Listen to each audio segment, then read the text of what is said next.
नमस्कार साथियों यदि किसी व्यक्ति को बंटवारा कराना है तो नए नियम क्या हैं।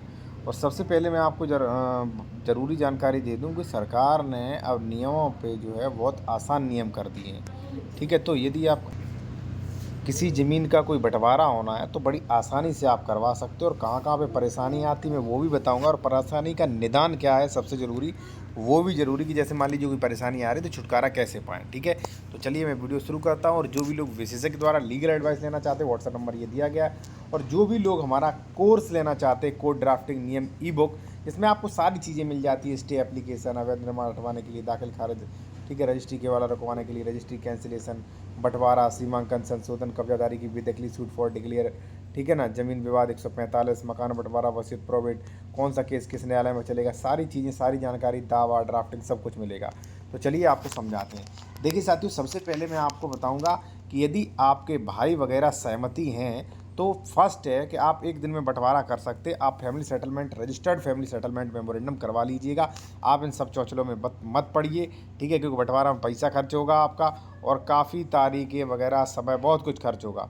तो यदि सहमति है तो आप लोग जो है बंटवारा करा सकते हैं। ओनली 5,000 रुपये में सेटलमेंट मेमोरेंडम जो है बनवा सकते हैं, पार्टीशन डीड आप बनवा सकते हैं। ठीक है, शासनादेश इस पर आ चुके हैं। ठीक है, दूसरी साथियों चीज़ ये है कि कई लोग कहते हैं कि सर हमारा भाई मान ही नहीं रहा है, सर हमारा कोई भी नहीं मानेगा, बंटवारा कर ही नहीं रहे। वो नहीं कर रहे हैं, कोई दिक्कत नहीं है। आपको जो है बंटवारा डाल देना चाहिए 116 117 में, और बंटवारा डालने के बाद जो है आपका बंटवारा हो जाएगा, उन्हें नोटिस जाएगा, नहीं आएंगे एक्स पार्टी ऑर्डर हो जाएगा। टेंशन लेने की आवश्यकता नहीं।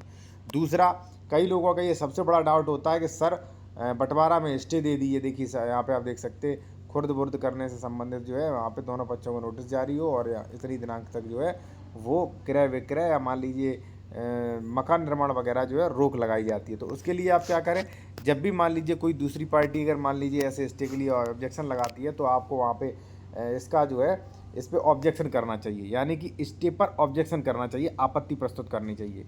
दूसरी बात है साथियों, यहाँ पे फोर्थ पॉइंट ये है कि कई लोगों का मिन नंबर संबंधी वाद होता है कि साहब मिन नंबर है तो वो कहाँ चलेगा, मिन नंबर है तो 30(2) में चलेगा। दूसरी बात, यदि मान लीजिए 116 में चल रहा है मिन नंबर का, ठीक है, तो भी आपकी फाइल रिजेक्ट नहीं होगी, तो भी आपका बंटवारा किया जाएगा। ये शासनादेश स्पष्ट सरकार ने जारी किए हैं कि 30(2) के आधार पर गैर पोसड़ी यानी कि पोसड़ी नहीं है उसके आधार पर खारिज नहीं किया जाएगा। उपजिलाधिकारी द्वारा वाद प्रस्तुत जो है समस्त पक्षकारों को नोटिस दे के, ठीक है, सुन के वाद जो है वाद का निस्तारित किया जाएगा।